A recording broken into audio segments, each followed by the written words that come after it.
नमस्कार दोस्तों। आज बात करेंगे इस वीडियो में एसआईपी स्टॉक्स के बारे में।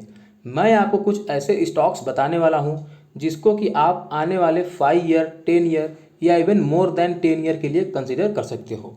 अब इन स्टॉक्स के बारे में जानने से पहले हमें थोड़ा सा समझना पड़ेगा कि एसआईपी होता क्या है और एसआईपी में किस तरीके से हम स्टॉक्स का सिलेक्शन करते हैं।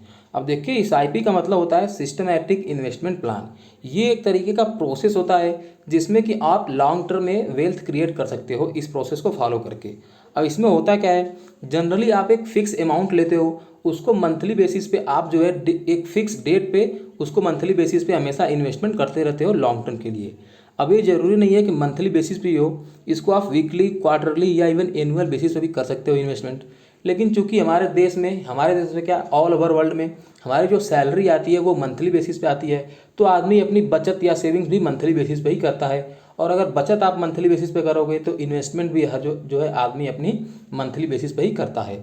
इस वजह से एसआईपी जनरली मंथली बेसिस पे ही होती है और मंथली सेविंग्स का और लॉन्ग टर्म में वेल्थ क्रिएशन का सबसे बेस्ट ऑप्शन होता है यहाँ पे एसआईपी।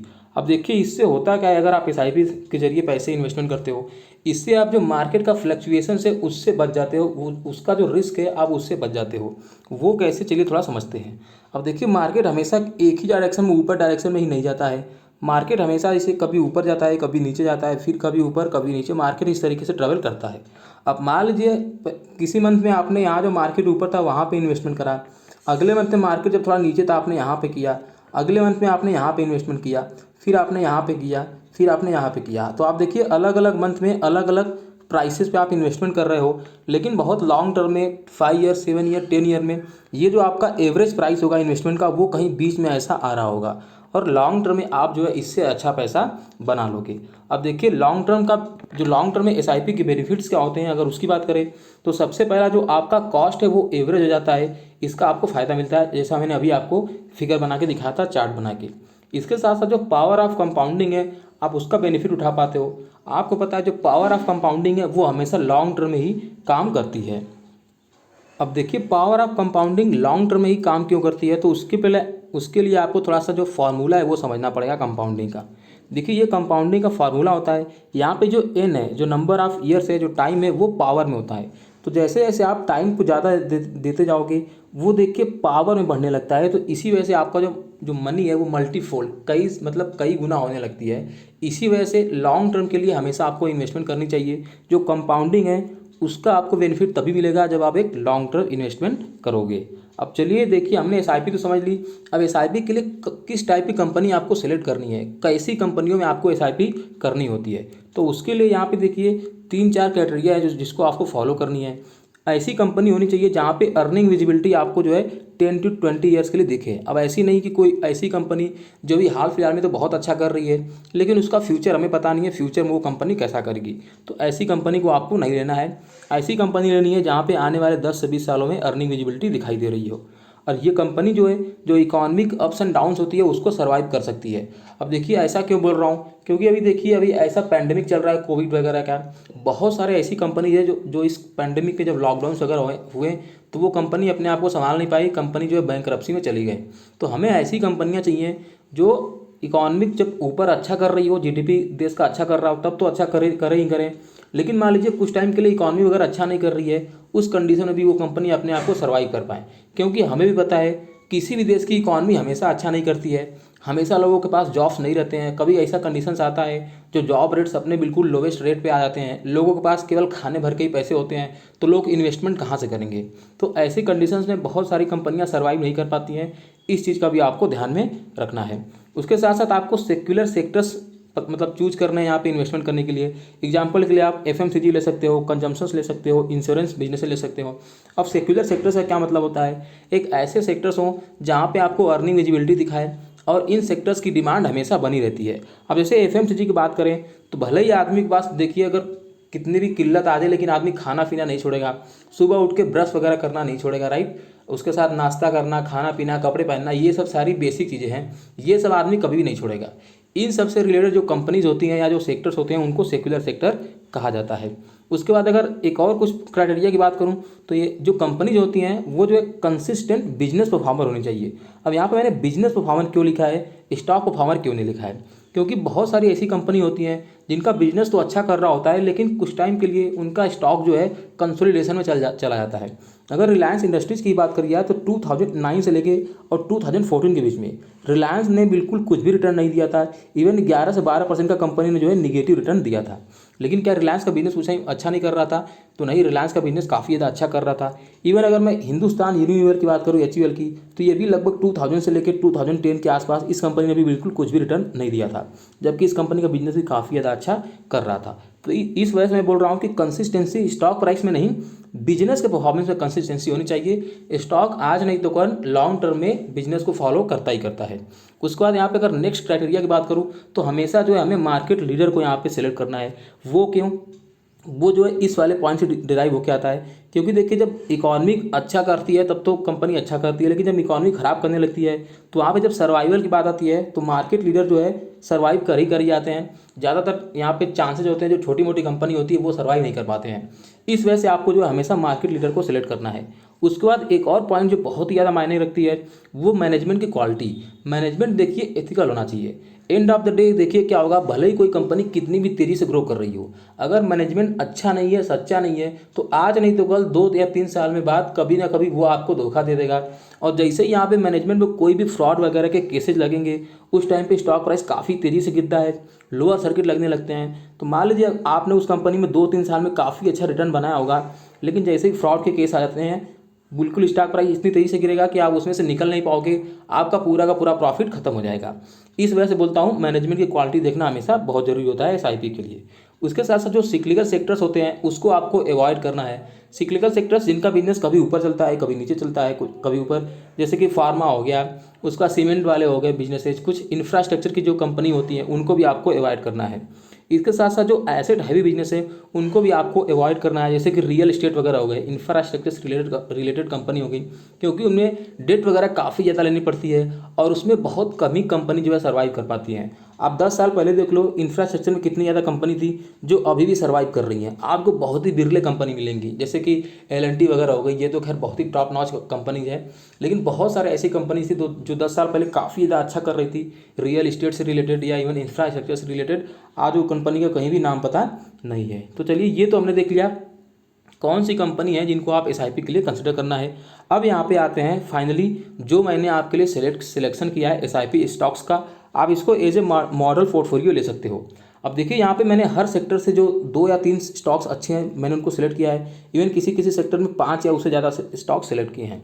तो ऐसा नहीं है कि आपको सारे स्टॉक्स यहाँ पे देखने हैं, क्योंकि वो नंबर्स काफ़ी ज़्यादा हो जाएगा। आपको हर सेक्टर से 1 या 2 यहाँ पे लेने हैं। जो सबसे पहला मैंने सेक्टर लिया है वो बैंकिंग का। बैंकिंग मैंने 3 स्टॉक्स लिए हैं, HDFC बैंक, कोटक बैंक और ICICI बैंक। आपको तीनों नहीं लेने हैं, तीनों में से आप किसी एक को या किसी 2 को कंसिडर कर सकते हो। उसके बाद मैंने FMCG लिया है। FMCG में मैंने खैर 5-6 कंपनी ले रखी हैं, क्योंकि एक बहुत ही अच्छा ये सेगमेंट होता है लॉन्ग टर्म के लिए, बहुत ही अच्छा सेक्टर है। HUL है, उसके बाद नेस्ले है, देन अगेन ब्रिटानिया है, उसके बाद मैंने टाटा कंज्यूमर को भी लिया है, GCPL यानी गोदरेज कंज्यूमर, ये भी काफ़ी अच्छी कंपनी है, डाबर को भी कंसिडर किया है, और लास्ट में अवेन्यू सुपरमार्ट और डीमार्ट को। अब देखिए इतनी सारी कंपनी तो आप अपने पोर्टफोलियो में नहीं रख सकते हो, तो इसमें से आप क्या कर सकते हो, किसी 2 या किसी 3 को सेलेक्ट कर सकते हो। आप अगर मेरा प्रेफरेंस जानना चाहते हो सारे सेक्टर्स में, तो मैं यहाँ पे बोल दूँ इसमें मेरे जो प्रेफरेंस रहेगा वो ICICI और कोटक, यहाँ पे HUL, नेस्ले, और मैं टाटा कंज्यूमर को भी यहाँ से पिक कर लूँगा। उसके बाद देखिए नेक्स्ट सेक्टर की बात करें यहाँ पे, तो वो जो है निकल के आता है NBFC से। यहाँ पे मैंने 3 कंपनी सेलेक्ट करी है। पहली HDFC जो उनकी हाउसिंग डेवलपमेंट वाली कंपनी है, जो हाउसिंग से रिलेटेड लोन वगैरह बांटती है। उसके बाद बजाज फाइनेंस, बजाज ग्रुप की एक बहुत ही अच्छी company. Then again Bajaj Finserv, ये तीनों कंपनी NBFC से है। इसमें से भी आप किसी एक या किसी 2 को कंसिडर कर सकते हो। इंश्योरेंस की बात करें तो यहाँ पे 2 कंपनीज है, HDFC लाइफ और SBI लाइफ। आप चाहो तो दोनों ले सकते हो, किसी एक को लेना होगा तो आप यहाँ पे HDFC लाइफ को ले सकते हैं SIP के लिए। उसके बाद कंजम्पशन, यहाँ पे मैंने 3 स्टॉक्स को सिलेक्ट किया। पहला एशियन पेंट, उसके बाद बाटा है और पिडिलाइट है। अब चाहो तो इसमें से भी आप तीनों को कंसिडर कर सकते हो। मेरा अगर मैं बताऊं तो यहाँ पे आप 2 कंसिडर कर सकते हो, एशियन पेंट्स और पिडिलाइट, ये दोनों प्रेफरेंस रहेंगे। उसके बाद यहाँ पे जो नेक्स्ट सेक्टर है वो है ऑटो का। अब देखिए IT का। अब IT में 2 कंपनी मैंने सेलेक्ट करी है, एक TCS और एक इन्फोसिस। अब यहाँ पे आप बोल सकते हो कि और भी कंपनी है, जैसे कि SCL हो गई या विप्रो हो गई, तो वो भी कंपनी अच्छी हैं, वो भी SIP आप उसमें कर सकते हो, कोई भी प्रॉब्लम नहीं है। लेकिन यहाँ पे मैंने खैर 10 ईयर या उससे ज़्यादा का टाइम पीरियड के लिए यहाँ पे SIP सिलेक्शन किया है। प्लस यहाँ पे मैंने ध्यान रखा है कि मार्केट लीडर कोई मैं सेलेक्ट कर रहा हूँ। अब देखिए 4 के 4 कंपनी आप एक ही सेक्टर से नहीं रख सकते हो, राइट। तो यहाँ पे लॉन्ग टर्म के लिए आपको एक या दो ही रखने पड़ेंगे, इस वजह से मैंने यहाँ पे केवल 2 को सिलेक्ट करा है। उसका जो नेक्स्ट सेगमेंट है बहुत ही इंटरेस्टिंग सेक्टर है, डिजिटल या इंटरनेट से रिलेटेड। यहाँ से मैंने एक कंपनी सेलेक्ट करी है, इन्फोएस। आप इसमें भी जो है SIP वगैरह कर सकते हो, कंपनी काफ़ी ज़्यादा अच्छा है। आई थिंक फ्यूचर में भी ये कंपनी काफ़ी ज़्यादा अच्छा करने वाली है। उसके बाद एक मिसलेनियस, यहाँ से मैंने लिया है रिलायंस इंडस्ट्रीज़ को। अब देखिए रिलायंस इंडस्ट्रीज का केस काफ़ी ज़्यादा इंटरेस्टिंग है, क्योंकि देखिए पहले ये ऑयल वाली कंपनी हुआ करती थी, पेट्रोलियम वाली। अभी इनका जो जियो है यानी इनका टेलीकॉम का बिजनेस काफ़ी ज़्यादा अच्छा कर रहा है। इवन जो रिलायंस रिटेल है तो वो रिटेल वाला बिजनेस भी काफ़ी ज़्यादा अच्छा कर रहा है। अब मेरा जो रिलायंस इंडस्ट्रीज़ को चूज करने का जो मकसद था वो केवल जियो और रिटेल की वजह से, मैंने इनके ऑयल वाले बिजनेस की वजह से यहाँ पे इनको सेलेक्ट नहीं करा है, क्योंकि ये दोनों बिजनेस इनका काफ़ी अच्छे से ग्रो कर रहे हैं। और शायद आपको ध्यान होगा जब मैंने FMCG की बात करी थी तो वहाँ पे एवेन्यू सुपरमार्ट यानी डीमार्ट के बारे में मैंने बात करी थी, लेकिन जब मैंने अपना प्रेफरेंस दिया था तो मैंने वहाँ पे डीमार्ट को सिलेक्ट नहीं किया था, क्योंकि यहाँ पे ऑलरेडी मैं रिलायंस इंडस्ट्रीज को सिलेक्ट कर रहा हूँ जिसके अंदर रिलायंस रिटेल आ जाता है। ये डीमार्ट से काफ़ी ज़्यादा बड़ा है, तो इस वजह से दोनों में से किसी एक को ही रखना था, तो इस वजह से मैंने रिलायंस को रख लिया था। अदरवाइज अगर आप चाहो तो आप डीमार्ट को भी रख सकते हो, कोई भी प्रॉब्लम नहीं है। डीमार्ट भी एक सुपर कंपनी है। उसके बाद यहाँ पे कुछ नेक्स्ट सेगमेंट है, यहाँ पे देखिए इसको तो खैर मैं अवॉइड करने के लिए बोलता हूँ, लेकिन फिर भी अगर आपको मान लीजिए रखना ही हो, जैसे कि ऑटो सेक्टर है, मैं बोलूँगा अगर ऑटो सेक्टर से अगर आप चाहो तो नहीं भी रख सकते हो SIP के लिए। फिर भी अगर आप ऑटो सेक्टर में किसी कंपनी को रखना चाहते हो तो वहाँ पर मैं 3 कंपनी सेलेक्ट किया हूँ। पहली होगी मारुति, क्योंकि देखिए अगर मैं 4 व्हीलर की बात करूँ ये इंडिया में मार्केट लीडर है, इनका मार्केट शेयर लगभग 50% के आसपास है, तो बहुत ही शानदार कंपनी है। लॉन्ग टर्म के लिए SIP इसमें कंसीडर कर सकते हो। उसके बाद यहाँ पे मैंने सेलेक्ट किया हीरो मोटोकॉर्प। अब देखिए अगर मैं 2 व्हीलर सेक्टर की बात करूँ तो ये इंडिया में नहीं पूरे वर्ल्ड में मार्केट लीडर है हीरो मोटोकॉर्प, तो बहुत अच्छी कंपनी है। आप इसको भी SIP के लिए कंसिडर कर सकते हो। उसके बाद नेक्स्ट कंपनी जो मैंने सेलेक्ट किया यहाँ से टाटा मोटर। अब देखिए टाटा मोटर सेलेक्ट करने के पीछे की वजह क्या थी, इनका जो 4 व्हीलर वाला सेगमेंट है वो तो अच्छा है ही, इसके साथ साथ यहाँ पे जो बड़े जैसे कि ट्रक हो गई, बसेस वगैरह हो गई, उसमें भी टाटा जो है टाटा मोटर्स मार्केट लीडर है। इंडिया में देखा जाए तो बस केवल 2 ही कंपनी है जो जिसमें कुछ टक्कर है, टाटा मोटर्स हो गई या इवन अशोक लेलैंड वगैरह हो गई। आईसर मोटर्स खैर कुछ बनाती है लेकिन उनके इतने ज़्यादा प्रोडक्ट नहीं बिकते हैं। तो टाटा मोटर्स और अशोक लेलैंड में से मैंने टाटा मोटर्स को सिलेक्ट किया है, क्योंकि टाटा मोटर्स से आपको दोनों एक्सपोजर मिल जाता है, 4 व्हीलर का भी मिल जाता है, उसका ट्रक और जो बसेज वाले बिजनेसेज हैं उनका भी एक्सपोजर मिल जाता है। लेकिन यहाँ पे ध्यान रखिएगा अगर आपको ऑटो में से सिलेक्ट करना है तब यहाँ में से किसी को लेना है। अगर आप ऑटो को अवॉइड कर सकते हो तो आप चाहे तो अवॉइड भी कर सकते हो। उसका जो नेक्स्ट सेगमेंट है मैंने लिया है फार्मा से। अगेन फार्मा भी देखिए एक ऐसा सेगमेंट है, ये हमेशा नहीं चलता है, ये भी सेगमेंट कभी अच्छा चलता है फिर कभी यहाँ पे ये इसमें भी कभी डाउन साइकिल देखने को मिल जाती है। तो कंसिस्टेंट परफॉर्मर यहाँ पे फार्मा भी नहीं है। लेकिन फार्मा से अगर आपको कोई सिलेक्ट करना रहे तो मेरे को 2 कंपनी बहुत ज़्यादा पसंद है। पहली कंपनी है सिंजिन इंटरनेशनल।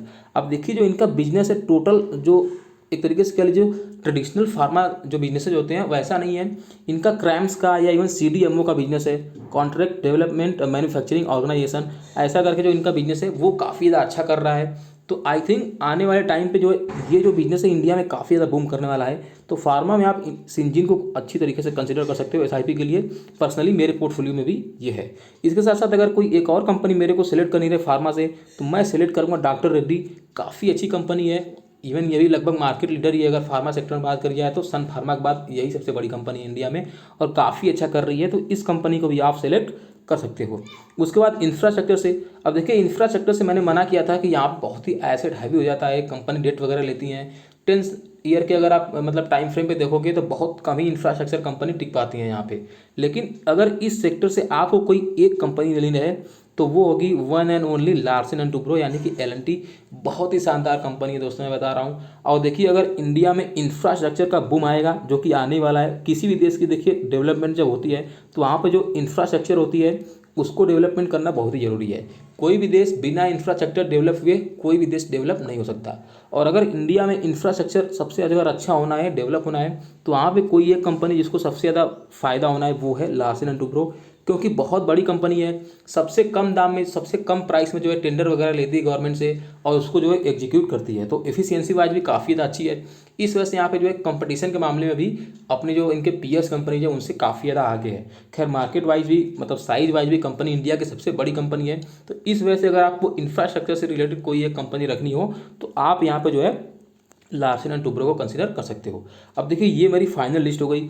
ऑलमोस्ट मैंने 28 स्टॉक्स बता दिए आपको। अब आपको क्या पूरे के पूरे 28 स्टॉक्स रखने हैं तो नहीं, एसआईपी के लिए आपको जो है जनरली आप 10 to 15 स्टॉक कंसीडर कर सकते हो। अब जैसा मैंने बोला, मैंने जितने भी सेक्टर बताए यहाँ पे मैंने लगभग 7 से 8 सेक्टर बताए होंगे। सारे सेक्टर से अगर आप दो दो स्टॉक भी रखोगे तभी भी जो है आपके पास लगभग 14 to 16 स्टॉक्स हो जाएंगे लॉन्ग टर्म इन्वेस्टमेंट के लिए, एसआईपी करने के लिए। अब यहाँ पे देखिए एक चीज़ और बोलना चाहूँगा, यहाँ पे बहुत सारी इंडिया में ऐसी कंपनी है जो क्वालिटी कंपनी है जिनका नाम मैंने यहाँ पे नहीं लिया है, तो लेकिन इसका मतलब ये नहीं है कि वो कंपनी ख़राब हो गई।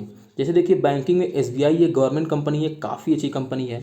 आईआरसीटीसी की इवन बात करूँ तो एक मोनोपोली बिजनेस है, आप इसको भी चाहो तो एसआईपी के लिए कंसिडर कर सकते हो।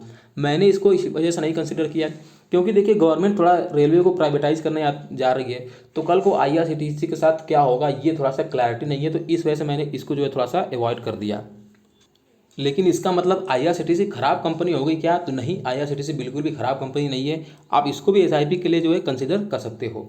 तो देखिए ऑल इन ऑल मैं क्या बोलना चाह रहा था कि यहाँ पे मैंने जो भी आपको स्टॉक्स के लिस्ट दिए हैं ये कोई फाइनल बिल्कुल ऐसा लिस्ट नहीं है कि बिल्कुल आपको यही कंसिडर करना है। इसमें जो है कुछ 2-4 कंपनी आप बाहर कर सकते हो, कुछ आप बाहर से सिलेक्ट भी कर सकते हो, इसमें कोई प्रॉब्लम नहीं है। ये कंपनी जो ऐसी जो जो मैं ट्रैक करता हूँ मुझे ठीक लगती हैं, इस वजह से मैंने यहाँ पे बताया है।